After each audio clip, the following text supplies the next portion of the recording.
Y listo. Muy buenos días a todos. Vamos a comenzar. ¿Qué vamos a ver el día de hoy? Hoy vamos a terminar el tema de funciones de R en Rn. Lo que voy a introducir el día de hoy es el concepto de reparametrización. Vamos a definir lo que es una reparametrización. Vamos a ver qué significa reparametrizar por longitud de arco. Nosotros en la sesión pasada demostramos que una función de R en Rn que es de clase C1 siempre va a ser rectificable y tenemos una fórmula para calcular la longitud de arco. La longitud de arco de una curva gamma que es de clase C1, ¿cómo se calcula? Con la integral de A en B de la norma de gamma prima de t de t. ¿Okay? Teniendo en cuenta esa fórmula, vamos a definir la reparametrización por longitud de arco. Vamos a hacer algunos ejemplos y justo ahí nos vamos a detener.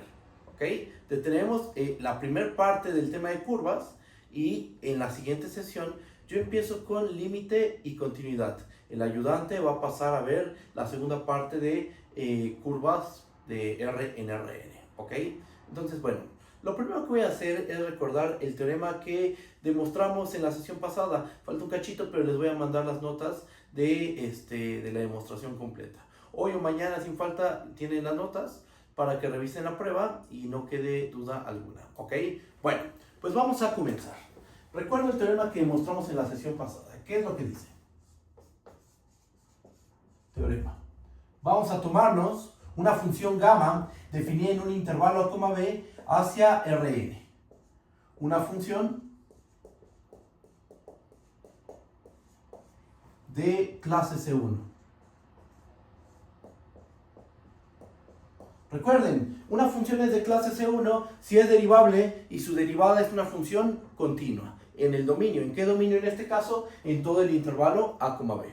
Entonces, tenemos una función gamma definida en el intervalo A, B en Rn, una función de clase C1. Bajo estas condiciones,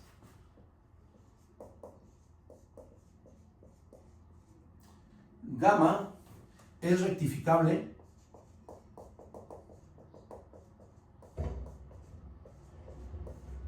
sobre el intervalo A, B. ¿Esto qué significa?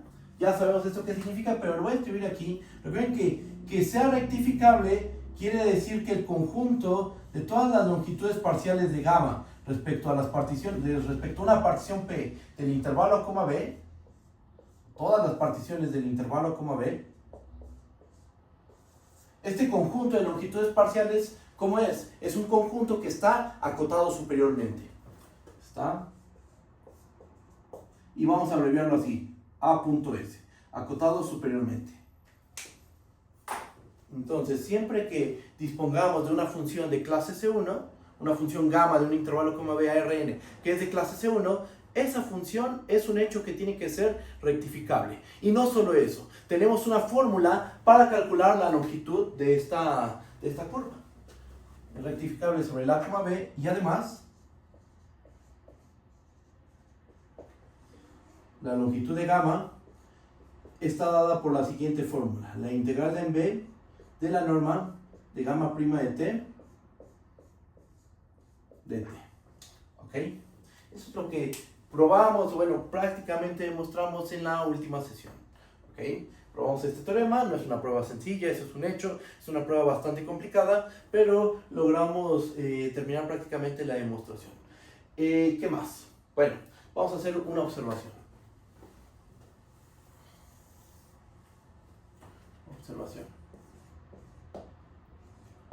Si tenemos una función gamma definida en un intervalo B hacia Rn, una función de clase C1,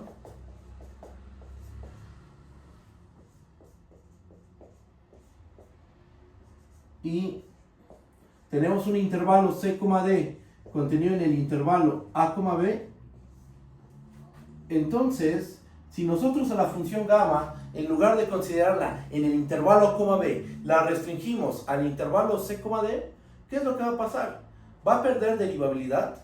¿O va a perder continuidad? ¿La derivada va a perder continuidad? No. O sea, si es derivable en el intervalo A, B, en cualquier subintervalo también vas a seguir siendo derivable. ¿Y tu derivada va a seguir siendo continua? Por supuesto que sí. Entonces, si la gamma la restringimos al intervalo C, D, Recuerden que esta rayita en vertical denota que estás restringiendo a tu función al intervalo C, D. En lugar de que tu dominio sea todo el intervalo A, B, ahora estamos pensando que el dominio de esta función es el intervalo C, D. ¿Okay? Gamma restringida al intervalo C, D es una función de clase C1. Es una función de clase C1.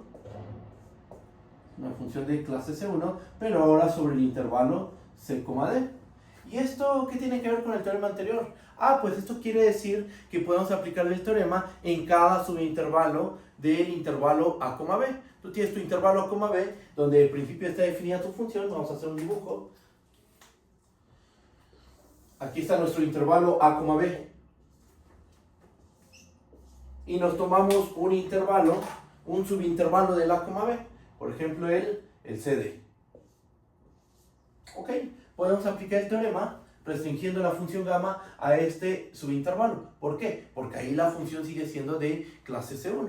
Ok, entonces, teniendo en cuenta esto, vamos a decir lo siguiente. Por lo cual, gamma restringida al intervalo C, D es rectificable.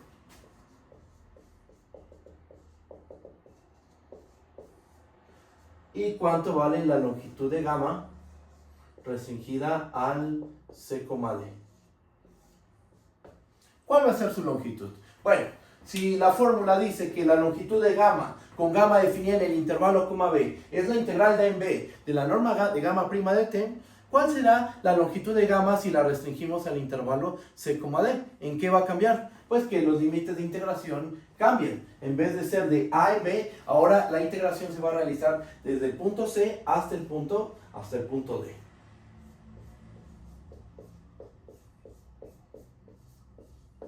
¿Ok? Y bueno, uno podría decir, ok, va, ya entonces sabemos que cuando tenemos una función gamma de clase C1, en cada subintervalo va a ser rectificable. Si es rectificable en el intervalo grande, va a ser rectificable en cada subintervalo. Ok, consecuencia de este teorema. ¿Y eso en qué nos va a ayudar?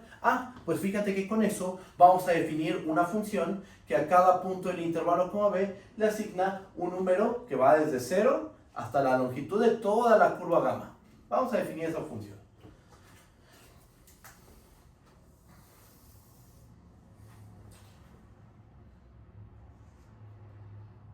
No lo pongo como definición, que esto sí continúe como parte de la observación, ¿ok?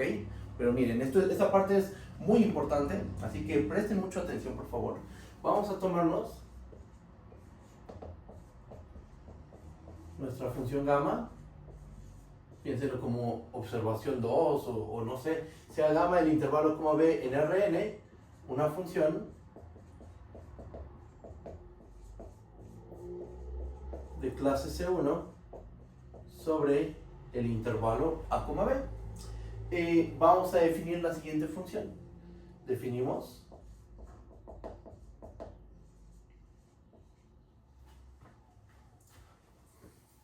en un segundo.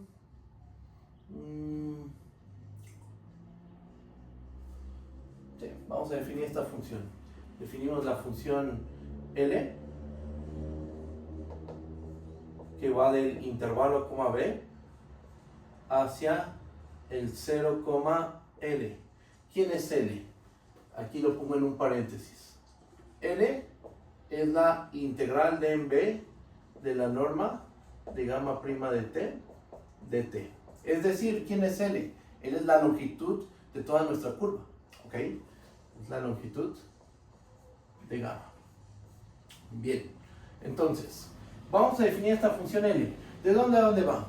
Va el intervalo B hacia el intervalo 0, L. ¿Qué es lo que va a hacer esta función? Bueno, pues vamos a tomarnos un punto del intervalo A, B y lo que le vamos a asignar es la integral de A hasta X de la norma de gamma prima de t, dt. ¿Ok? Definimos esta función. Geométricamente, ¿qué es lo que hace esta función? Bueno, pues vamos a ver la interpretación. Supongamos que aquí tenemos nuestro intervalo AB. Ok, y ahora vamos a imaginar nuestra curva gamma aquí en el espacio, por ejemplo, 2 dimensional. Nada más para ilustrar, pero realmente la la función gamma pues es una función que va del intervalo coma b en Rn. Pero solo para el ejemplo gráfico voy a dibujarla en el plano. Ok, entonces, ¿qué es lo que vamos a hacer? Tomamos un punto X. Nos fijamos dónde se encuentra ubicado gamma de X. Aquí está. Y supone que aquí está gamma de A. Bien, entonces, ¿qué es lo que vamos a hacer? Lo que vamos a hacer es fijarnos en la longitud que se ha logrado obtener desde el punto gamma de A hasta el punto gamma de X. ¿Cómo logramos eso? Pues justo con esta fórmula. Esta fórmula que nos calcula la longitud de la curva gamma desde el punto A hasta el punto X. Es lo que acabamos de decir en esta parte de la observación. Entonces, si tú te paras en este punto X, te fijas en qué punto en el plano, en el espacio estás, en el punto gamma de X, y te fijas en la longitud que hay desde gamma de A hasta gamma de X. Toda esta longitud, a ver si me queda bien esto. Todo esto es L de X. Esa longitud, la longitud de ese hilito es L de X. ¿Okay? Entonces lo que está haciendo L es calcularte la longitud hasta el punto gamma de X. La longitud desde el punto gamma de A hasta el punto gamma de X. Eso es lo que hace esta función L. ¿Ok? Bueno, como lo ven, si está bien o hay alguna duda. Ahorita estamos trabajando únicamente con funciones de clase C1. ¿Ok? Estamos aplicando nuestro teorema de manera muy fuerte. Vimos que la gamma es rectificable en cada subintervalo, que se va de esta fórmula, y ahorita estamos definiendo esta función L, que va del intervalo coma B al intervalo 0, L. A cada punto le asigna la longitud de la curva gamma desde el punto gamma de A hasta el punto gamma de X. Un caso particular, ¿dónde lo pongo? Lo pongo aquí, miren. A ver, en una nube ahorita lo meto. Caso particular. ¿Cuánto vale la función L si la evaluamos en B? Si la evaluamos en B, estamos hablando de la longitud de toda la curva. Ajá, porque la longitud evaluada, bueno, L de B sería pararte en el punto gamma de B y ver la longitud acumulada desde el punto A hasta el punto B. O sea, la longitud L de B viene a ser la longitud de la curva gamma, o simplemente, como le llamamos aquí arriba, L. ¿Okay? Lo pongo en una nube.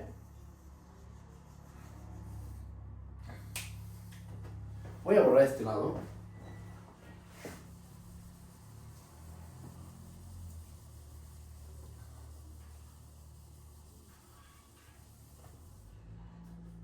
Y bien, esta función, ¿por qué nos va a interesar?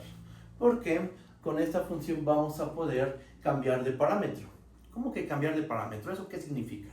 Nosotros, si tú tienes una función gamma de R en Rn, tú tienes una variable a la cual se le puede llamar t, x, y, le pones un nombre, ¿no? Por ejemplo, cuando parametrizamos una circunferencia, ¿cómo la parametrizamos? Como coseno de t, seno de t.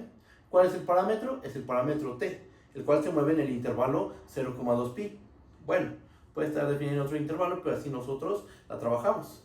En ocasiones es necesario cambiar de parámetro por alguna interpretación que le queramos dar, porque al reparametrizar la función es más fácil bueno, la vuelves una función un poquito más fácil de manejar, porque al final es la misma función, ¿ok? Pero si, es la misma traza, no la misma función, pero si tú cambias de parámetro, a lo mejor es más fácil obtener ciertas propiedades de la curva, ¿ok? Bueno, ese concepto es el concepto de reparametrización. Para pasar a ello, el objetivo es llegar al concepto de reparametrización en la sesión de hoy, pero vamos paso a paso. Lo primero que quiero recordar, aunque parezca independiente de esto, es el teorema de la función inversa para funciones derivables. Lo recuerdo, hago un ejemplo y entonces relaciono el teorema de la función inversa con esto que estamos desarrollando acerca de esta función L. Lo relacionamos y de ahí definimos el concepto de reparametrización con longitud de arco o por longitud de arco. ¿Okay? Entonces, teorema de la función inversa. ¿Qué es lo que dice?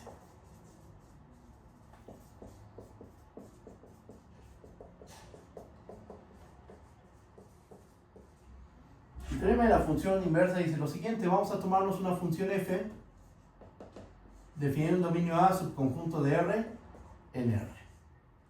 Una función. Con x0, un punto interior de A. ¿Ok? Supongamos que f es monótona, estrictamente monótona en algún intervalo abierto contenido en A. En algún intervalo A, B contenido en A, tal que x0 está en el intervalo abierto A, B. Debe existir este intervalo abierto, estamos de acuerdo, ya que estamos suponiendo que el punto x0 es un punto interior del intervalo abierto, es un punto interior del conjunto A. Como x0 es punto interior, sabemos que existe una R mayor que 0, tal que la bola de radio R con centro en x0 se queda contenida en A. Pero una pregunta, una bola en R, ¿qué es? Es un intervalo abierto. Entonces, este intervalo abierto debe de existir. Debe haber un intervalo abierto contenido en el A, B, que contiene al punto x0. Y en ese pequeño intervalo vamos a suponer que hay monotonía, ya sea estrictamente creciente o estrictamente decreciente. ¿Ok? Y ahora, vamos a suponer lo siguiente. Si f es continua en el intervalo abierto A, B y f es derivable en x0 con f' de x0 distinto de 0, entonces, por el hecho de que f es estrictamente monótona en el intervalo abierto A, B, esta función restringida al abierto A, B es una función invertible, tiene inversa. ¿Ok? Entonces vamos a hablar de esa función inversa. La función inversa, f a la menos 1, es derivable en y0. Y0, ¿quién va a ser? F de x0. Y además, ¿cuánto vale la derivada de la función en el punto y0? Hay una fórmula para calcular la derivada de la inversa, así como hay una fórmula para calcular la derivada de la suma de dos funciones derivables, la derivada del producto, la derivada del cociente, la derivada de la composición. También hay una fórmula para calcular la derivada de la inversa de una función en términos de la función original, la f. ¿Ok? ¿Cómo nos queda esto? Pues la derivada de f a la menos 1 en el punto y0 es igual a 1 entre f' por f a la menos 1 de y0. Así se calcula. ¿Ok? Es el teorema de la función inversa para funciones de Rn, porque también está el teorema de la función inversa para funciones de Rn en Rn, pero de ese todavía no hemos hablado absolutamente nada. ¿Ok? El que necesitamos es este. Necesitas que tu función sea estrictamente monótona en algún intervalo abierto o en algún intervalo contenido en el A, B, de tal modo que el punto x0 se quede dentro del intervalo abierto. ¿Ok? Pedimos continuidad sobre el intervalo abierto, derivabilidad en el punto x0 y algo muy importante, la derivada en el punto x0 tiene que ser distinta de 0. Bajo esas condiciones podemos decir que la función inversa ¿de dónde a dónde va? ¿Va de la imagen directa de A hacia A? No, la función inversa, aquí la pongo, la función inversa va de ¿dónde es estrictamente monótona la f? En el abierto A, B. Entonces, la inversa está definida en la imagen directa del intervalo abierto A, B y va hacia el intervalo abierto A, B. O sea, no es una inversa en todo el dominio de la f, porque en todo el dominio de la f no estamos diciendo que la función sea estrictamente creciente o estrictamente decreciente. Estamos diciendo que en un pequeño intervalo, ahí la función es estrictamente monótona, en un pequeño intervalo dentro de tu dominio. Ahí es donde hay invertibilidad. ahí es donde tenemos esta función inversa. Esa es la función inversa con la que estamos trabajando. ¿Ok? Y bueno, un ejemplo, vamos a hacer un ejemplo de cómo aplicar el teorema de la función inversa. Vamos a hacer un ejemplo muy simple. Vamos a agarrar la función seno, la vamos a restringir al intervalo menos pi medios, pi medios, porque ahí la función seno, ¿cómo es? Es estrictamente creciente. ¿Ok? Y le vamos a aplicar el teorema de la función inversa. ¿No? Para que vean cómo se aplica. Y después de eso, vemos cómo esto se relaciona con la función L que definimos aquí. ¿Ok? Entonces, paso al ejemplo.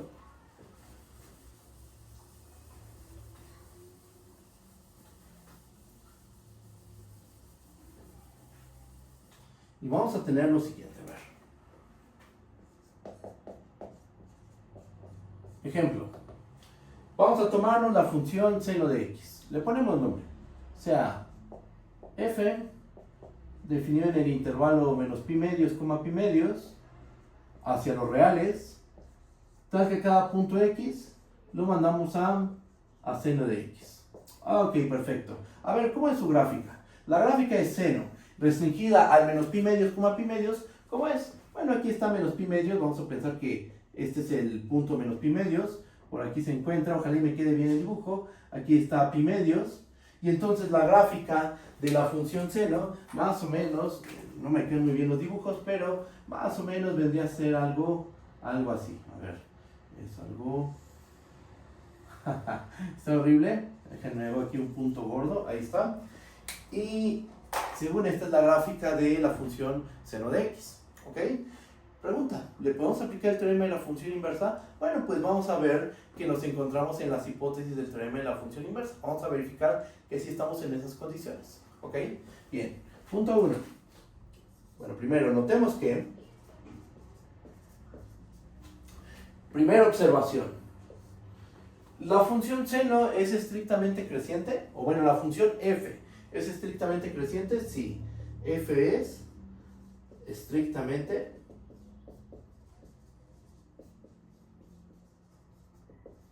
creciente en todo su dominio. En este caso particular, es estrictamente creciente en todo el dominio de la f. Ok. ¿Qué más? ¿F es continua en el intervalo? Sí, f es continua. La función seno no solo es continua, de hecho es de clases e infinito. Existen las derivadas de todos los órdenes, estamos de acuerdo. Entonces, pero vamos paso a paso. F es continua sobre el intervalo menos pi medios, pi medios. Muy bien. Ahora, ¿f es derivable en todo el intervalo menos pi medios, pi medios? Por supuesto que sí. F es derivable sobre el intervalo abierto menos pi medios, pi medios. Bueno, miren, de hecho sí podríamos hablar de que es derivable en todo el intervalo cerrado, pero en los extremos, ¿de qué tipo de derivada tenemos que hablar? De derivada lateral derecha o derivada lateral izquierda, que no tiene ningún problema, lo podría incluir aquí, pero vamos a manejarlo de esta manera. Es derivable globalmente, tanto por la derecha como por la izquierda, en los puntos que están en el abierto, menos pi medios, pi medios, ¿ok? ¿Sí podríamos hablar de derivabilidad en los extremos? Claro que sí, pero si por ejemplo estamos en el punto menos pi medios, hablaríamos de derivada lateral derecha. Y si estamos en el punto pi medios, hablaríamos de derivada lateral izquierda, porque nos aproximaríamos por la izquierda para ver cómo se comporta el cociente diferencial, ¿ok? Bueno, tenemos esto. ¿Qué más? ¿Qué pide el teorema de la función inversa? Monotonía, continuidad, derivabilidad, y en el punto donde vas a aplicar el teorema de la función inversa, ¿qué tenemos que pedir? Tenemos que pedir que la derivada sea distinta de cero. Entonces, lo que sigue es analizar cómo es la derivada de la función seno, dónde es cero, dónde es distinta de cero, ¿vale? Vamos a escribir eso.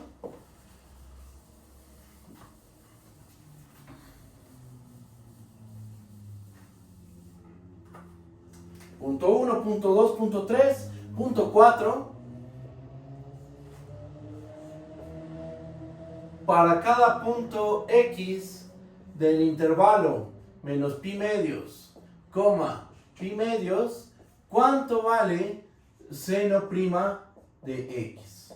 Bueno, pues esto va a ser coseno de x. Y una pregunta, ¿el coseno en ese intervalo se anula? ¿Cómo es la gráfica de coseno? Aquí ponemos la gráfica de coseno. La gráfica de coseno, aquí se encuentra menos pi medios, aquí tenemos a pi medios, y otra vez voy a graficar, a ver cómo me queda el dibujo, cómo va aquí. Esto va de la siguiente forma, esto es 1,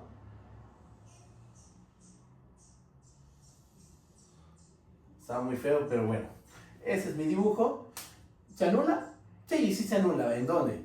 En pi medios y en menos pi medios. Ok, entonces, ¿dónde podemos aplicar el teorema de la función inversa?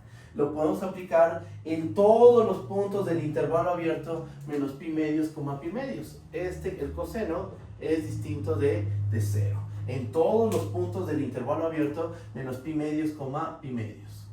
En cada punto puedes aplicar teorema de la función inversa. ¿Ok?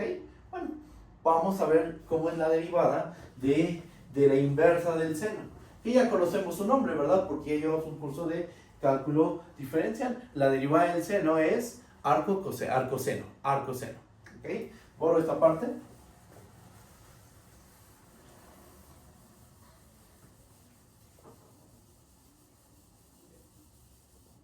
Entonces, aplicando el teorema de la función inversa,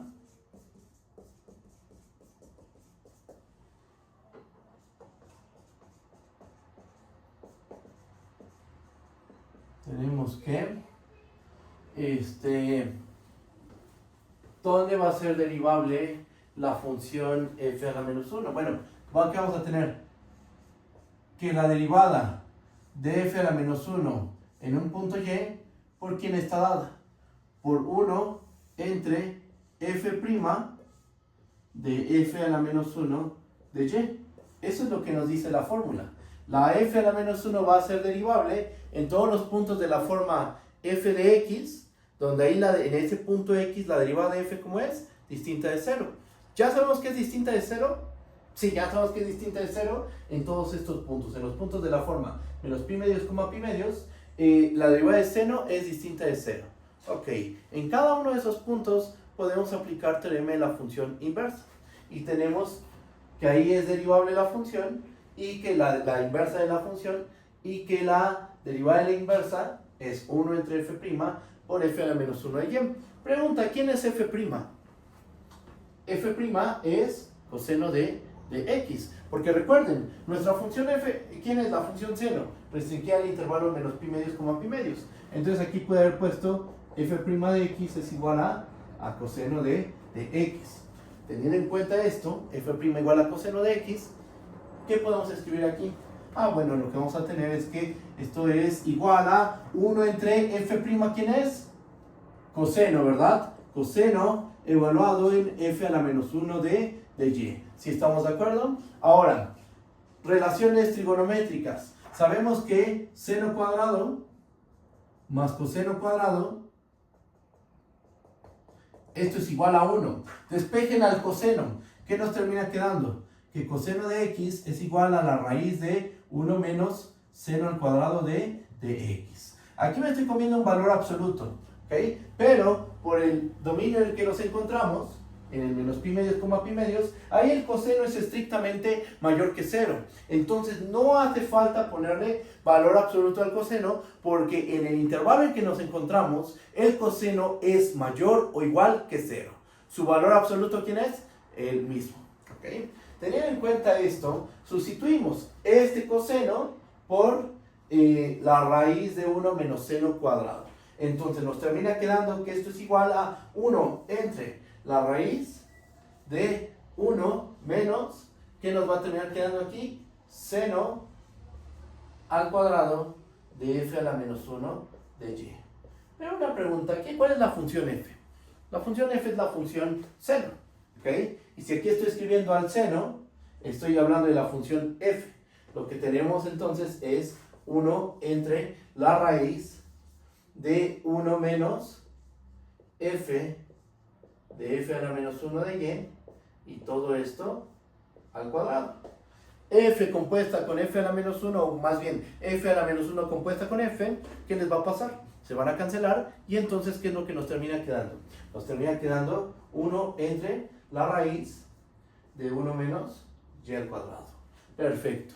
Ya, aquí está una aplicación del teorema de la función inversa. Vimos que nos encontramos en las hipótesis del teorema de la función inversa en todo un conjunto de puntos. ¿En qué puntos? En todos los puntos del intervalo menos pi medios, pi medios, nuestra función f tiene derivada distinta de 0, es estrictamente monótona, de hecho es estrictamente creciente, es continua, derivable, entonces pudimos aplicar el teorema de la función inversa. ¿Y qué obtuvimos? Que la derivada de la inversa está por esta fórmula, efectivamente. Pero después de hacer un desarrollo, pues viendo quién es f, quién es su derivada, terminamos concluyendo que la derivada de la inversa es 1 entre la raíz de 1 menos y cuadrada.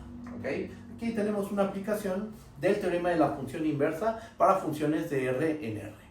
Como lo ven, si está bien o hay alguna duda. Cualquier duda que haya me pueden decir y no hay ningún problema. ¿Vale? Bueno, ok, entonces vamos a continuar. Ya tenemos aquí nuestro ejemplo. Solo quería ver un ejemplo de cómo se aplica el teorema de la función inversa. Y ahora esto lo vamos a relacionar con la función L que definimos al principio de esta sesión. Voy a borrar esta parte del pizarrón.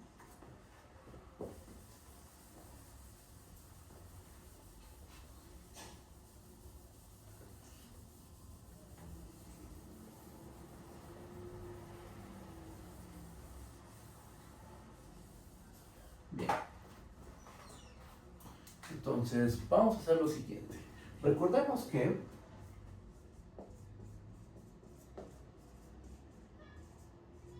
¿cómo definimos la función L? La función L, perdón, es así. La función L está definida en el intervalo, b hacia el intervalo 0, L. ¿Y qué es lo que hace? Que a cada punto X le asignamos la integral de A hasta X de la norma de gamma prima de T dt. Y con L igual a la longitud de la curva gamma. Aquí vamos a agregar una hipótesis adicional. ¿Qué tenemos hasta ahorita? Tenemos que la gamma es una función del intervalo b hacia Rn. Esa función es de clase C1. Vamos a pedirle otra cosa más. Vamos a pedir que esa función gamma sea regular. ¿Qué significa que sea regular? Ya lo definí hace tiempo. Lo voy a recordar. Una función gamma del intervalo b hacia Rn es regular si en cada punto la derivada es distinta de 0. ¿Okay? Eso es todo. En cada punto del dominio, la derivada de la función gamma va a ser distinta de 0. Eso es lo que se le pide. Bien, teniendo en cuenta esto, vamos a hacer lo siguiente. Recordemos esto. Vamos a suponer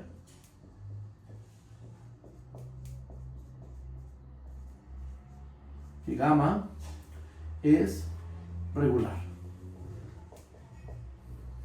sobre el intervalo a, b. Es decir, vamos a suponer que, para cada t en el intervalo a, b, vamos a suponer que gamma prima de t es distinta al vector 0 de Rn. ¿Ok? Eso es lo que vamos a suponer.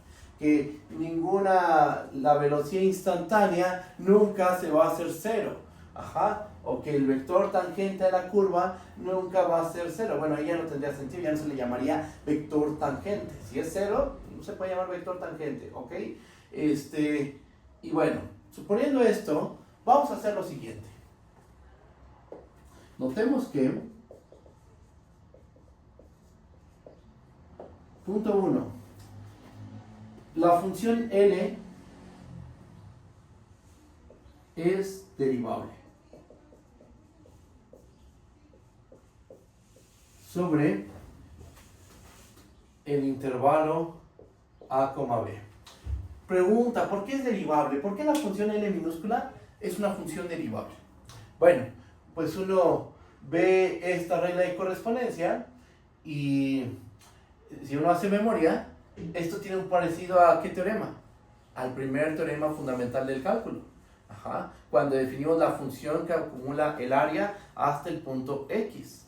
A cada punto X le asignamos la función que te acumula el área hasta el punto X. Claro, aquí la integral tiene otra interpretación. La integral nos está sirviendo para calcular una longitud de arco, ¿ok? Pero si regresamos al concepto más intuitivo, primitivo de la integral, lo que te calcula es el área. El área acumulada hasta el punto X. El primer teorema fundamental del cálculo te dice que si la función que vas a integrar es una función continua, entonces esta función tiene que ser derivable y que su derivada está dada por ¿quién? Si yo quiero derivar a la L, ¿cuánto va a valer su derivada? ¿Qué dice el primer teorema fundamental del cálculo? Su derivada está dada por la norma de gamma prima eta. ¿Ok? Bueno, entonces, ¿cómo escribimos eso? L es derivable sobre el intervalo coma b, ya que la función norma de gamma prima, que esta es una función real de variable real, porque uno podría decir, no, pero aquí está gamma prima y gamma prima es un vector. Estoy de acuerdo con eso. Pero la norma, ¿qué es? Ya que le calculas la norma, ese es un valor real. Esta función va del intervalo coma b a los reales y esta es una función continua. Ya que la función norma de gamma prima es continua y por el teorema fundamental del cálculo, por el teorema fundamental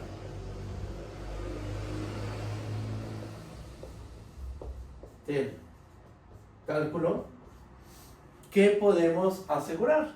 Ya que esa función es continua y por el teorema fundamental del cálculo, L prima, ¿cuánto va a valer L prima de X? L prima de X va a ser la norma de gamma prima de X. Estamos aplicando el primer teorema fundamental del cálculo, ¿ok? El integrando es una función continua, entonces esta función debe ser derivable y su derivada tiene que ser el integrando evaluado en el punto, que en este caso el punto es X, ¿ok? Entonces estamos trabajando con una función derivable. A lo mejor alguien ahorita se pregunta, ¿y por qué estás pidiendo que la gamma sea regular? Bueno, ahorita voy a ocuparlo de regularidad. Ahorita lo que estamos ocupando es básicamente que gamma es de clase C1. Y con eso garantizamos que la L es una función derivable. ¿Qué más? Borro esta parte.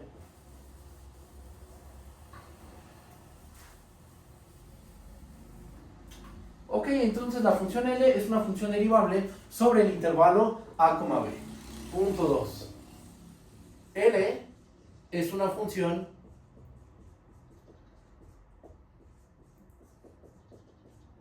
estrictamente creciente.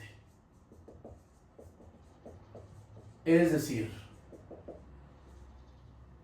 si X y Y son puntos del intervalo a, b y X es menor que Y, entonces L de X es menor estricto que L de Y. ¿Cómo podemos justificar esto? Que la función L es una función estrictamente creciente. Bueno, podríamos apoyarnos en propiedades de la integral, en la regularidad, pero también podemos apoyarnos en teoría de la derivada. ¿Cómo se demuestra con teoría de la derivada que una función es estrictamente creciente? Suponiendo que dicha función es derivable en todo el intervalo. Viendo que su derivada, ¿cómo es? Viendo que su derivada es estrictamente mayor que 0. Pregunta, ¿nuestra función tiene derivada mayor que 0? Bueno, pues vamos a ver, vamos a calcularlo. L es una función estrictamente creciente, es decir, si X es en la coma B y X es menor que Y, L de X es menor a L de Y, ya que para cada punto X del intervalo a, b, ¿cuánto vale L' de X? Bueno, pues nosotros sabemos, porque por el teorema fundamental del cálculo, L' de X es la norma de gamma prima de X. Ok, ¿y cómo es esta norma? Las normas siempre son no negativas, pero ¿cómo podemos garantizar que la norma es estrictamente mayor que 0? Por la condición de regularidad. Aquí estamos pidiendo que gamma, lo comentamos que gamma vamos a pedir que sea una curva regular, es decir, en cada punto del intervalo, como es la derivada de gamma, es distinta de 0. Y cuando tienes un vector distinto de 0, lo pongo aquí en un paréntesis, ¿qué norma tienes? Por ejemplo, si un vector A es distinto del vector 0, ¿cuánto vale su norma?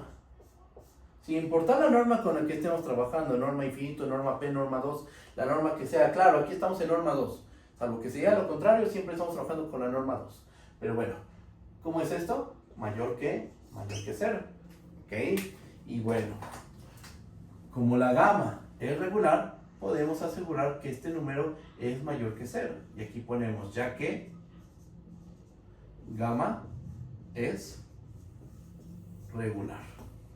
¿Ok? Y bueno, pues esto justifica que la función L es una función estrictamente creciente. ¿Por qué es estrictamente creciente? Porque su derivada es mayor que 0. ¿Ok? Entonces, estamos trabajando con una función que es estrictamente creciente, tiene derivada distinta de 0. ¿Qué podemos hacer? Podemos aplicar el teorema de la función inversa. ¿Ok? Vamos a aplicar, bueno, y otra cosa, ¿están de acuerdo que la función L cubre a todo el intervalo 0, L mayúscula? Sí lo cubre. ¿Por qué? Por teorema del valor intermedio de continuidad. ¿Cuánto vale? Pregunta, ¿cuánto vale gamma de A? ¿Cuánto vale L evaluado en A? L evaluado en A, ¿cuánto vale? Vale 0. ¿Cuánto vale L evaluado en B? Vale L. ¿La función es continua? Sí. Por teorema del valor intermedio, cualquier punto en medio de 0 y L lo va a obtener la función L. Eso no lo escribo, eso ustedes háganlo. Creo que escribir eso es importante. Entonces, en sus notas, hagan ese desarrollo que les acabo de comentar. ¿Ok? No hay pierde porque pueden volver a ver ven el video, ven lo que acabo de comentar y entonces tratan de redactar la demostración de una manera formal. ¿Ok? Bueno, vamos a aplicar ahora sí teorema de la función inversa. Voy a borrar este lado del pizarrón.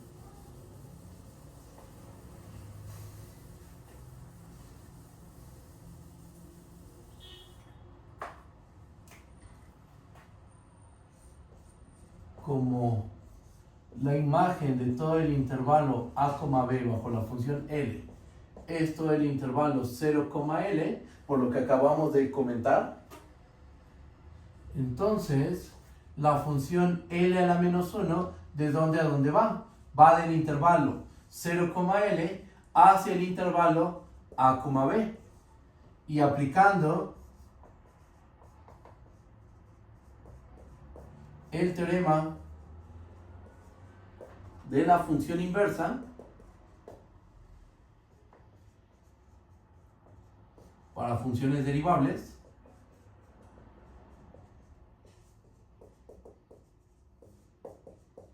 ¿qué es lo que tenemos? Tenemos que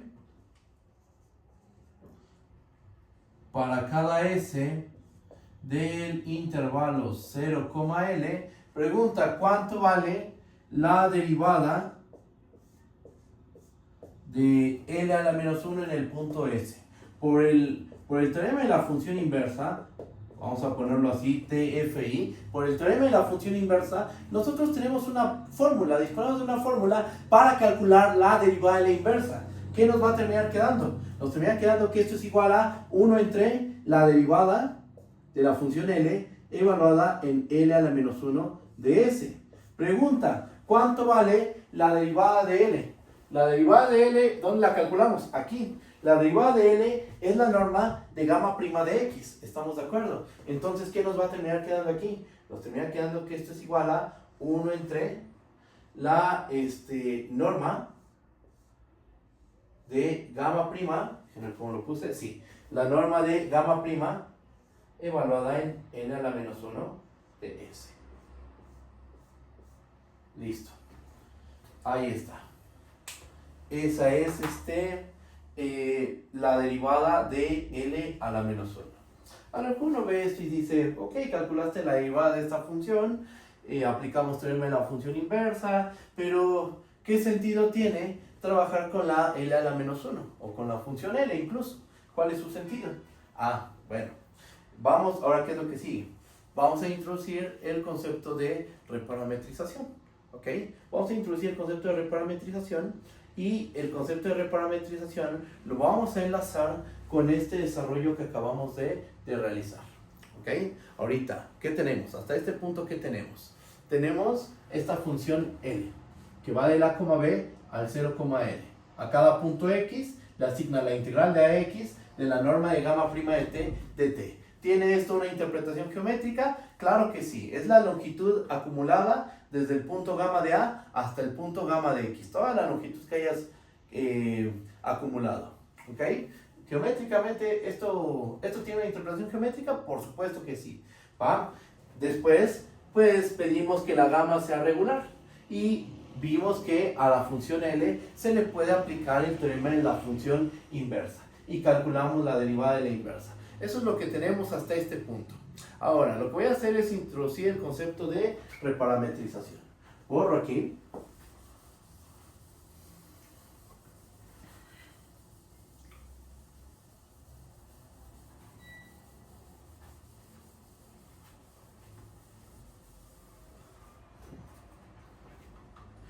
Y se viene una definición.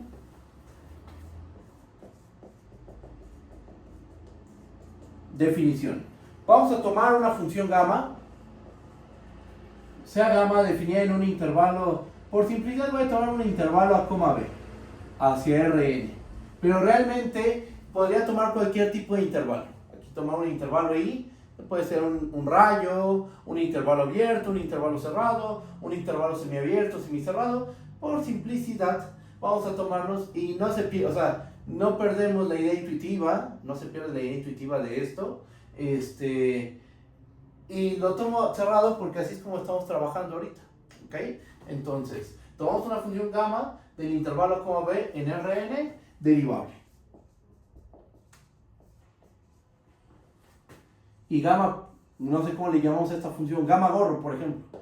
Esta función gamma gorro va del intervalo c, d a Rn y también es derivable. Decimos que gamma gorro es una reparametrización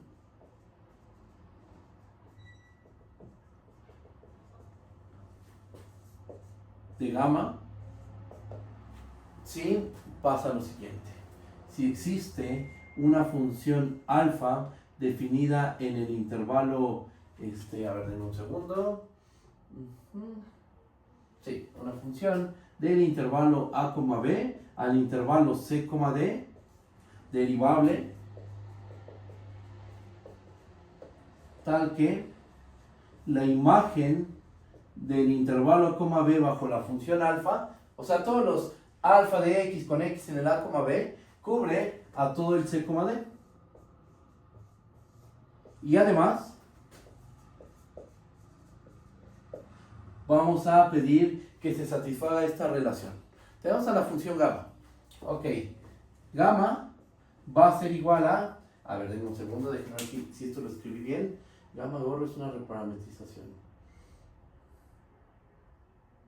Denme un segundo. Sí, está bien, así es correcto. Entonces, y además gamma va a ser igual a alfa compuesta con gamma gorro. ¿Ok? Eso es lo que estamos pidiendo. A esto le vamos a llamar reparametrizar. ¿En qué difieren gamma y gamma gorro? ¿En qué difieren básicamente? Difieren por esta función alfa. A esta función alfa, ¿qué le estamos pidiendo?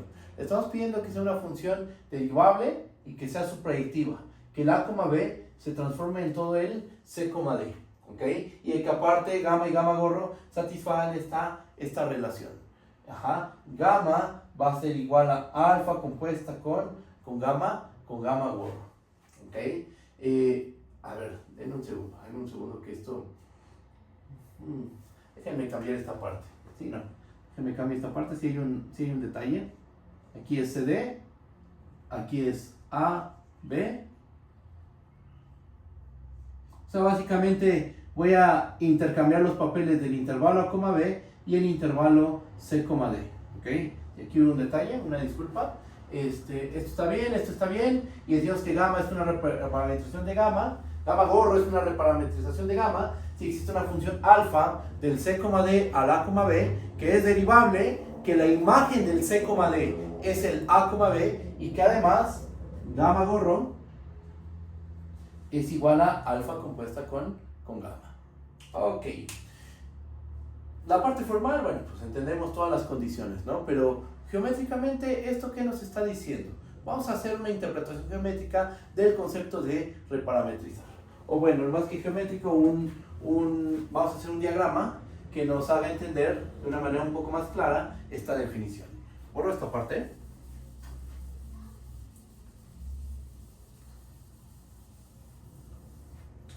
Y bueno, pues tenemos esta situación. Aquí tenemos a nuestra traza. No, ahí está. Aquí está la traza. No sé cómo le llamamos a la traza. C. Y ocurre que esta traza la podemos obtener como la traza de gamma, pero también la podemos ver como la traza de la gamma gorro. ¿Ok? Ahora, ¿dónde está el intervalo B? ¿Dónde se encuentra el intervalo C, D? Bueno, pues vamos a pensar que aquí está nuestro intervalo AB. ¿Ok? Aquí tenemos al intervalo CD.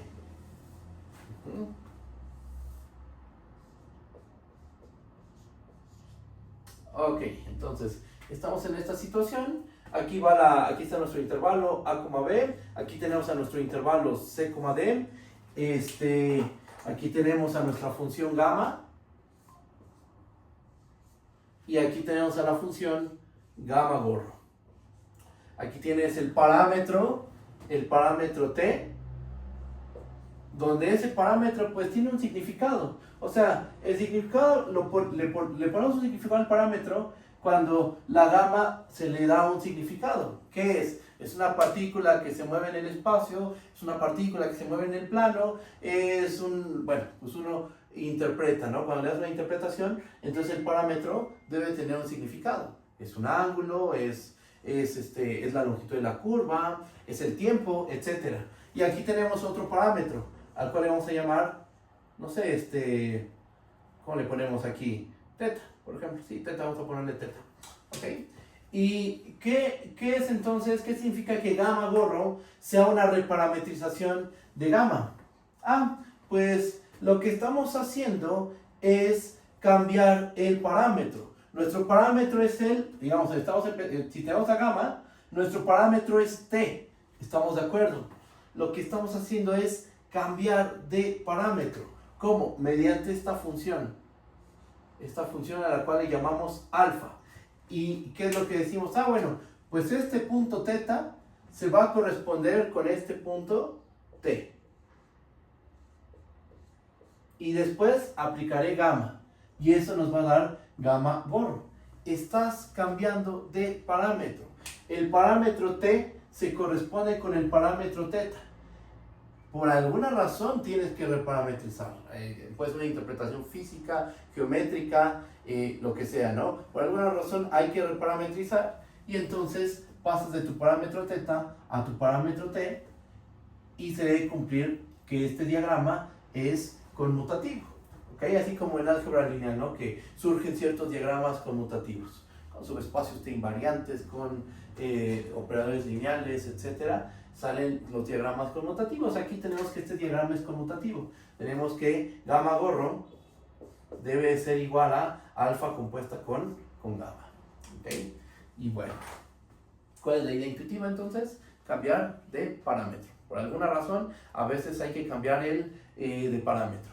¿Okay? Y entonces se dice que gamma gorro es una reparametrización de gamma. ¿Por qué reparametrización? Porque estás cambiando el parámetro. ¿Okay? ¿Estás dibujando ¿tienes la misma traza? Sí, es la misma traza, pero estás haciendo un cambio de parámetro, ¿vale? Bueno, esta es la idea. Bueno, esta es la definición formal y aquí está un diagrama que ilustra lo que nos dice la definición, ¿vale? ¿Cómo vamos? ¿Vamos bien? ¿O hay alguna duda? Ustedes me dicen, ¿va? ¿Qué es lo que sigue? Borro esta parte y ahora sí, vamos a relacionar esto con eso de reparametrización con la función L. Voy a borrar aquí.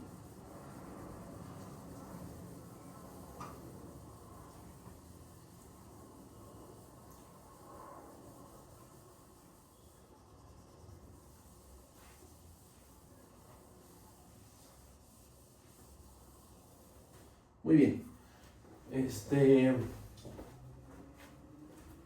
Vamos a hacer lo siguiente. Voy a escribir todas las condiciones, ¿vale? Todas las condiciones que necesitamos para reparametrizar. Vamos a tomarnos una función gamma.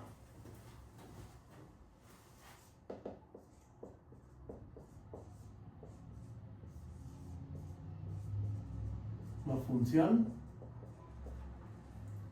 de clase C1 sobre el intervalo A, B. Tenemos que gamma es una función de clase C1 sobre el intervalo A, B regular. Es decir, la derivada es distinta de 0 en cada punto del intervalo. Ok, ahora, sea L, ya sabemos quién es L, pero aquí lo escribo para tener todo presente. L, la función que va del intervalo B al intervalo 0, L mayúscula, tal que cada punto X le asignamos la integral desde A hasta X de la norma de gamma prima de T de T. ¿Ok? Donde quién es L es la longitud de toda la curva gamma. Ok. Tenemos esta función L y ahora vamos a hacer lo siguiente. Vamos a tomarnos a L a la menos 1 y vamos a componerla con gamma.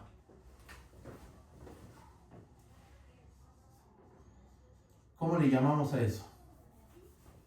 Pues vamos a llamarle gamma gorro, precisamente, ¿no? Como aquí. Gamma gorro es la composición de una función alfa con nuestra función gamma original. ¿Ok? Entonces, sea gamma gorro, ¿quién va a ser gamma gorro? Va a ser gamma compuesta con L a la menos 1. Esta función de dónde a dónde va. No hace falta especificar esto, pero bueno, nada para ser muy explícitos. ¿De dónde a dónde va esto? Va del intervalo 0, L mayúscula hacia Rn. ¿Estamos de acuerdo? Ok, tenemos entonces gamma gorro que va de L a la menos 1 compuesta con gamma hacia L a la menos 1 compuesta con gamma. Es una función que va del 0, L hacia Rn. Notemos que gamma gorro es una reparametrización de gamma. Sí estamos de acuerdo, ¿no? Que es una reparametrización de gamma. ¿Quién juega el papel de la alfa? L a la menos 1. ¿L a la menos 1 es derivable? Claro que sí. Ya lo vimos hace ratito, aplicamos el teorema de la función inversa y concluimos que L a la menos 1 es una función derivable sobre el intervalo cerrado 0, L mayúscula.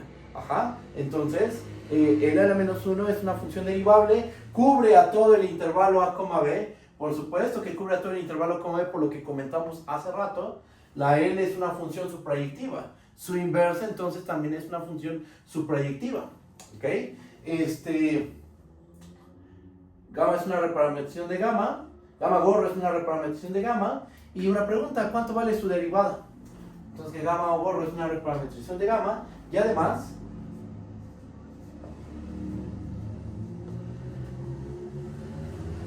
¿cuánto vale la derivada de gamma gorro evaluada en el punto S? Para cada S del intervalo 0, L, van a ver lo especial de esta reparametrización. Es lo que vamos a apreciar en este momento. ¿Qué tiene de especial esta reparametrización? Miren, la derivada de gamma gorro prima en el punto S, esto va a ser igual a la derivada de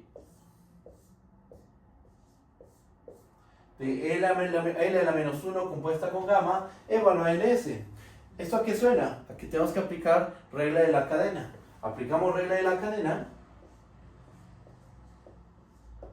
¿Y qué es lo que nos va a terminar quedando? Uno podría, a lo mejor alguien me podría cuestionar lo siguiente. Oye, pero no hemos visto regla de la cadena para funciones de R en Rn. Es que recuerda cómo se deriva. Las de funciones de R en Rn se derivan componente a componente. Entonces, ¿cómo vamos a aplicar la regla de la cadena con una función de R en Rn? Componente a componente, ¿ok? No estamos viendo una nueva regla de la cadena, la regla de la cadena para funciones de R en R. Que sí hay una regla de la cadena para funciones de Rn en Rm, pero eso lo vamos a ver más adelante. Yo creo que en unas 4 semanas vamos a estar en esa parte del teorema de la regla de la cadena para funciones de Rn en Rm. ¿Ok? ¿Sí me comprenden? Bueno, entonces aplicamos regla de la cadena, la usual, la de cálculo 1. ¿Qué nos termina quedando? Pues esto es la derivada de gamma evaluada en L a la menos 1 de S por la derivada de L a la menos 1 en el punto S. Una pregunta, ¿cuánto vale la derivada de L a la menos 1 en el punto S? ¿Esa ya la calculamos, esa derivada? Sí, esto va a ser igual a gamma prima de L a la menos 1 de S. ¿Y cuánto nos dio este valor? ¿Se acuerdan cuánto dio este número? Este número dio 1 entre la norma de gamma prima de L a la menos 1 de S. Listo. Ya reparametrizamos de esta forma, tomando la función L a la menos 1, la compusimos con gamma. Eso nos da una reparametrización, eso es un hecho, y lo que hicimos fue calcular la derivada de esa reparametrización. ¿Qué obtuvimos? Obtuvimos gamma prima de L a la menos 1 de S por 1 entre la norma de gamma prima de L a la menos 1 de S. ¿Esto qué forma tiene? Esto tiene la forma de un vector entre su norma, es decir, un vector normalizado. ¿Ok?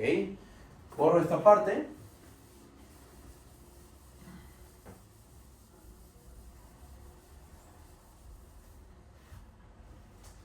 Y entonces, si uno, o sea, de aquí que obtenemos que gamma gorro prima de S, bueno, pues es precisamente este valor, ¿no? Aquí lo escribo, gamma prima de L a la menos 1 de S por 1 entre la norma de gamma prima de L a la menos 1 de S. ¿Ok? 1, 2, 1, ajá. Ahí está, bien. ¿Cuánto vale la norma de esta reparametrización? Esto implica que la norma de gamma gorro prima de S, pues vemos esta expresión, le tomamos su norma,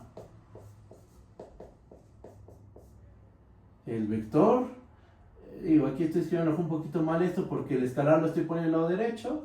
Bueno, no hay problema, vamos a dejarlo así, gamma prima L a la menos 1 de S. Y la norma, ¿qué hace? La norma saca escalares en valor absoluto, ¿estamos de acuerdo? Entonces, este escalar lo vamos a sacar y nos va a terminar quedando 1 entre la norma de gamma prima evaluada en L a la menos 1 de S, multiplicado por la norma de gamma prima de L a la menos 1 de S. La norma del vector entre la norma del vector, o sea, esto termina siendo igual a 1. Y esto es a lo que quería llegar.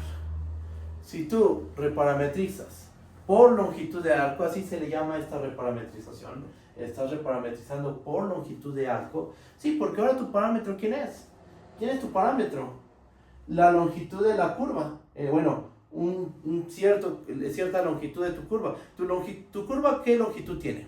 Tiene longitud L, va desde longitud 0, pero cuando consideras toda la curva, tienes longitud L grande, la L mayúscula. Ajá. Entonces, tomas de todo este tamañote, esta longitud, tomas un pedacito, un puntito S. Ajá. Y te fijas, ese punto S corresponde a este punto de la traza. Después, este punto S' corresponde a este punto de la traza. ¿Ok? Esto se llama reparametrización por longitud de arco. ¿Qué virtud tiene esta reparametrización? Pues tiene la virtud de que los vectores velocidad tienen tamaño 1. Siempre van a tener tamaño 1. Lo probamos para cualquier S, estamos de acuerdo, del intervalo 0,L. Aquí lo pongo.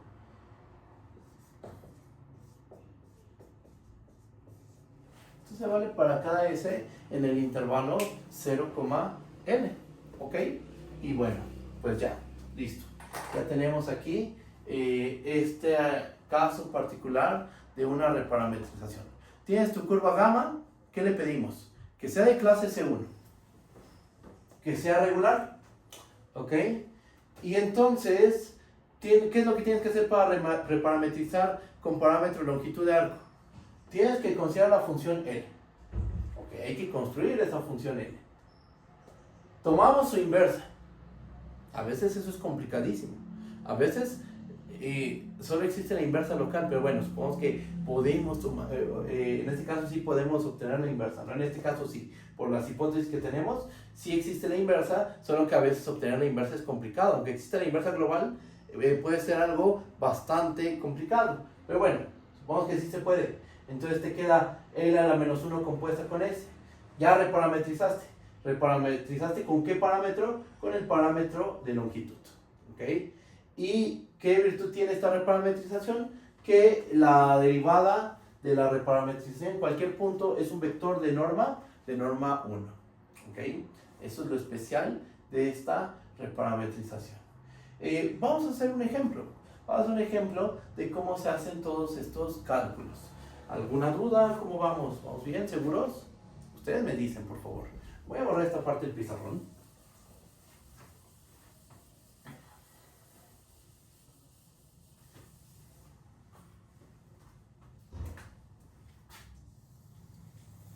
Es un ejemplo muy simple. No voy a poner un ejemplo demasiado sofisticado. Vamos a tomarnos la función gamma, definida en el intervalo 0,2 pi hacia R3, y que lo que hace esta función es que a cada punto t le vamos a asignar coseno de t, seno de t, t. Muy bien, primero, ¿cómo se ve el dibujo de la traza de gamma? Bueno, pues vamos a pararnos en el espacio tridimensional y ojalá y me quede el dibujo. A ver, vamos a ponerle hasta 4pi para que no nos quede algo tan chiquito. Miren, empezamos en ángulo 0, estamos de acuerdo, y empiezas a moverte de 0 a 4pi. Entonces, si solo tuviéramos coseno de t, seno de t, sería como decir, vamos a dar 2 giros, 1, 2, ¿ok? Entonces, pero tenemos aparte este parámetro. ¿Eso cómo se ve reflejado? Se ve reflejado de la siguiente manera. Empezamos en t igual a 0. Cuando estás en t igual a 0, coseno vale 1, seno vale 0, t vale pues 0, ¿ok? Y después vas a empezar a hacer esto de girar, pero vas a girar y la tercer componente dice, tienes que ir aumentando tu altura, porque conforme el parámetro va creciendo, la tercer componente, ¿qué le va pasando? Se va haciendo cada vez más grande. Teniendo en cuenta eso, nos va a terminar quedando el siguiente dibujo. A ver, un giro, 2 giros, ahí está. Bien, pues nos queda esto. Esta es la gráfica medio fea de nuestra función gamma de t. Aquí tenemos un puntito gamma de t. Es de la forma coseno de t, seno de t, t. Bien, primero vamos a calcularle su longitud en cada punto del intervalo 0,4pi. Notemos que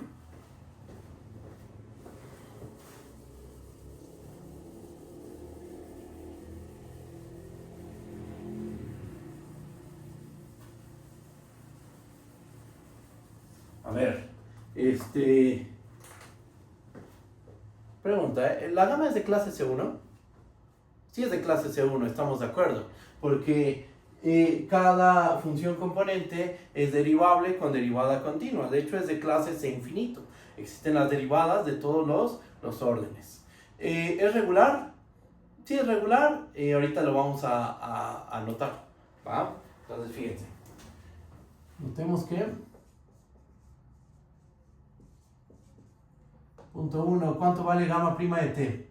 Gamma prima de t va a ser igual a menos seno de t, coseno de t, 1. ¿Sí estamos de acuerdo? Ese es el valor de la derivada. Punto 2. Bueno, y de aquí, ¿podemos concluir que la derivada es distinta de 0? Sí, es distinta de 0, es un hecho.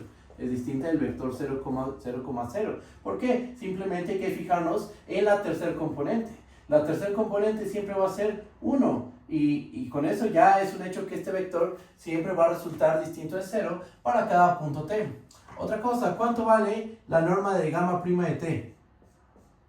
Esto va a ser igual a la raíz ¿de qué? De menos seno de t al cuadrado más coseno de t al cuadrado más 1 al cuadrado.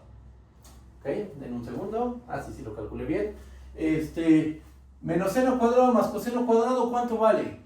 Bueno, menos seno cuadrado es igual a seno cuadrado. ¿Estamos de acuerdo? Entonces, seno cuadrado más coseno cuadrado, ¿a qué es igual? Eso es igual a 1. Nos termina quedando que esto es igual a raíz de 2. ¿Ok? Bien, entonces la norma de gamma prima de t siempre va a ser igual a raíz de 2. Por lo cual, para cada punto x del intervalo 0,4pi, pregunta cuánto vale la función L evaluada en el punto x. ¿Quién es la función L? La función L, recuerden que es la función que te calcula la longitud hasta el punto gamma de x. Entonces la integral de 0 a x de la norma de gamma prima de t. ¿Cuánto vale esta integral? Estamos aplicando la notación que introducimos hace ratito. L de x es la integral de 0 a x de la norma de gamma prima de t de t. ¿Quién es la norma de gamma prima de t de t? Aquí la tenemos, es raíz de 2. Entonces esto es la integral de 0 a x de raíz de 2 de t. O sea, esto es una función constante. ¿Cuánto vale su integral? Es la constante por la longitud del intervalo. O sea, nos termina quedando que esto es raíz de 2 por x. Ok, ¿podemos encontrar la inversa de raíz de 2x en el intervalo 0,4pi? Por supuesto que sí, estamos de acuerdo. ¿Cuál es la inversa? Nota que punto 2, punto 3.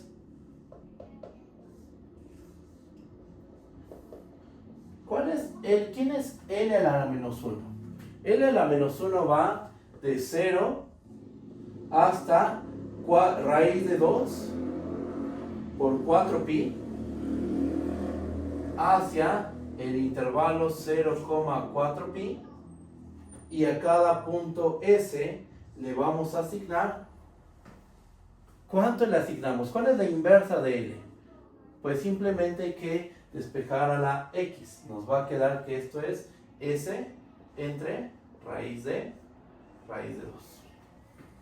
Esa es la inversa. ¿Ok? L a la menos 1. A cada punto S le asignamos S entre raíz de 2. ¿Por qué va de 0 a raíz de 2 por 4pi? Porque recuerden que tenemos que calcular la longitud de toda la curva.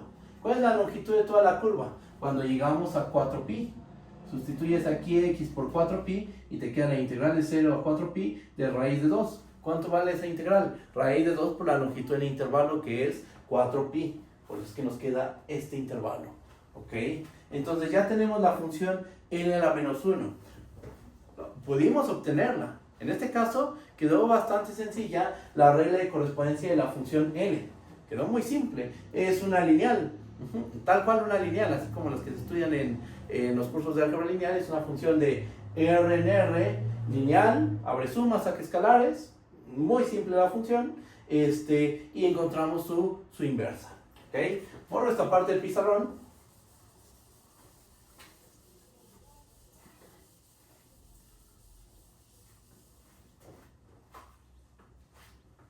Y ahora, ¿qué más nos falta? Pues ya tenemos a L a la menos 1. Queremos ahora reparametrizar por longitud de arco. ¿Cómo nos queda? Pues ya este es el punto final, punto 4. Tenemos que gamma gorro, definida como L a la menos 1 compuesta con gamma, que va del intervalo 0, raíz de 2, 4pi, hacia R3, ¿qué es lo que hace esta función? Pues a cada punto S que le asignamos. Hagan la composición. Es más, la hacemos aquí. A ver. ¿Cómo nos queda esto? Esto es gamma. ¿Cuánto vale L a la menos 1 de S? Por el cálculo que hicimos de este lado. ¿Esto qué va a ser igual? Es S entre raíz de 2. Entonces, esto es gamma de S entre raíz de 2. Ok, siendo muy explícitos, ¿cuánto vale gamma evaluado en S entre raíz de 2? Sustituimos y nos va a quedar que esto es igual a coseno de S entre raíz de 2, seno de S entre raíz de 2, S entre raíz de 2. Es la regla de correspondencia de L a la menos 1 compuesta con gamma. Aquí la tenemos. Coseno de S entre raíz de 2, seno de S entre raíz de 2, S entre raíz de 2. Esta es una S esto, no es un 5, es una S, es nuestra variable. ¿Va? Normalmente cuando se reparametriza por un parámetro longitud de arco, se usa la letra S, ¿ok? Solo que a mí me queda un poquito más la letra y esto parece un 5, pero es una S, ¿ok? Y bueno, pues todo lo que explicamos hace rato quedó plasmado en este ejemplo. Muy sencillo, sí, es muy sencillo el ejemplo, la verdad es muy, muy simple, pero ilustra todo lo que realizamos, todo lo que dijimos antes, ¿ok? ¿Construimos a L a la menos 1? Sí, la construimos, aquí está. Al componer, obtenemos a gamma gorro, que es la reparametrización de gamma mediante el parámetro longitud de arco, ¿ok? Ustedes pueden comprobar, como un ejercicio, se puede ver que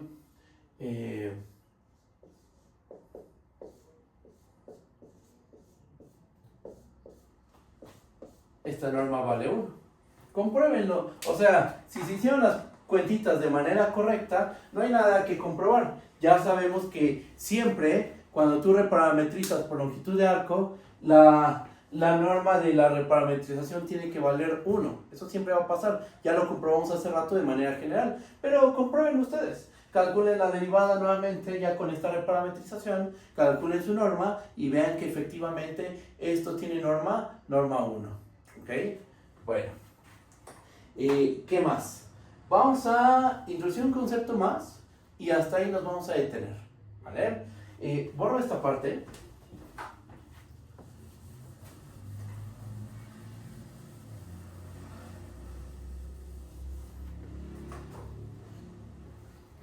Imaginen que tenemos esta curva gamma. ¿Ok? Aquí está la gamma. Y suponte que la estamos recorriendo de esta manera. La estamos recorriendo desde el punto gamma de A y vamos en este sentido.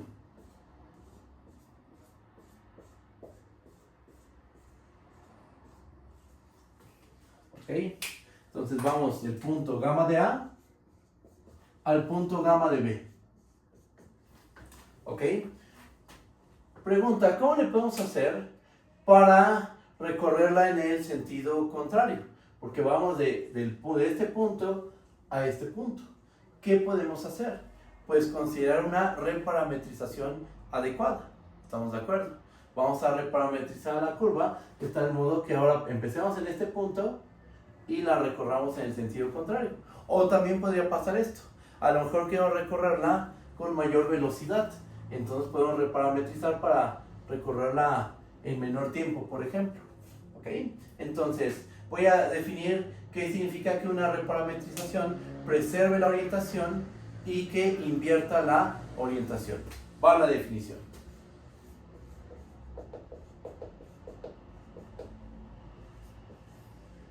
Sean gamma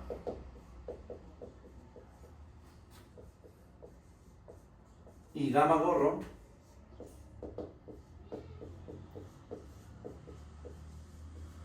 derivables, tales que gamma gorro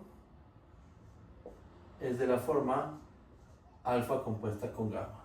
O sea, con alfa,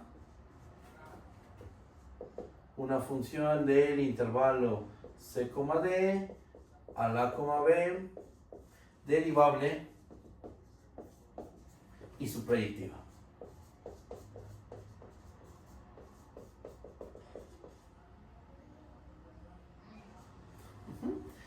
O sea, gamma gorro es una reparametrización de gamma. ¿Ok? Entonces, decimos que, inciso A, gamma gorro preserva la orientación de gamma si alfa prima de t es mayor o igual que 0 para todo t del intervalo c, d. ¿Okay? Para que gamma gorro preserve la orientación de gamma, vamos a pedirle a la función alfa que tenga derivada mayor o igual que 0. ¿Por qué? Porque cuando tenemos una función de R en R que tiene derivada mayor que 0, mayor o igual que 0, ¿cómo es esa función? Es creciente. ¿Ok? ¿Va a ser una función creciente? ¿Sí estoy dibujando una función creciente? Sí, es una función creciente. ¿Ok? No es estrictamente creciente, a lo mejor es en unas partes estrictamente creciente, luego se mantiene constante y luego sigue creciendo. Creciente a secas. Pero al ser creciente a secas, ¿qué es lo que va a terminar pasando? Si tú te mueves de C a D, en la imagen, ¿cómo te estás moviendo? De A a B. Y por lo tanto, sigues el mismo recorrido. ¿Ok? Ahora, ¿qué pasa cuando, cómo definimos que gamma invierte la orientación? Vamos a pedirle a alfa prima de t que sea menor o igual que 0 para cada t del intervalo c, d. Pero imagínense, si la alfa es menor, la alfa tiene derivada menor o igual que 0, es porque la alfa es una función decreciente. Entonces, cuando nos movemos de c a d, ¿cómo nos estamos moviendo aquí? Cuando tomas t, un puntito en el c, d, cuando estás moviendo de C a D, en la imagen te mueves de B hacia A, y por lo tanto la curva la vas a recorrer en el sentido contrario. ¿Vale? Y bueno, pues ya, definimos todos estos conceptos. ¿Hay que trabajarlos un poco más? Sí, tenemos que trabajarlos un poco más. Yo creo que vamos a tener otra sesión más. No este lunes sí ya quiero empezar con límite y continuidad para funciones de Rn en Rm. Ya quiero empezar con todo eso. Pero sí vamos a tener una sesión donde vamos a practicar todo esto de, da una reparametrización que preserve la orientación, da una que invierta la orientación, más reparametrizaciones por longitud de arco y más ejercicios. O sea, yo creo que la siguiente sesión en esta modalidad va a ser de ejercicios de todo esto. La última sesión de ejercicios de curvas. Pero ya es la siguiente sesión presencial. Ya vamos a empezar con el tema de funciones de Rn en Rm. Límite, continuidad, estas propiedades algebraicas, por ejemplo, no algebraicas, ¿cómo le podría llamar? Bueno, vamos a definir los conjuntos de nivel, las secciones de una función y todo esto para poder estudiar de una muy buena manera a la diferenciabilidad. Que la diferenciabilidad para funciones de Rn en R difiere mucho en muchas cosas a la diferenciabilidad de funciones de R en R. No se puede definir de la misma manera. Hay unos ligeros cambios y bueno, eso es lo que quiero estudiar en las próximas sesiones. ¿Vale? Bueno, yo creo que le dejamos hasta aquí. Si no hay alguna duda, hasta aquí nos detenemos y nos estamos viendo el lunes de manera presencial. Muchas gracias por asistir y hasta luego. Bye bye. Profe, disculpe una pregunta. Mande, te escucho.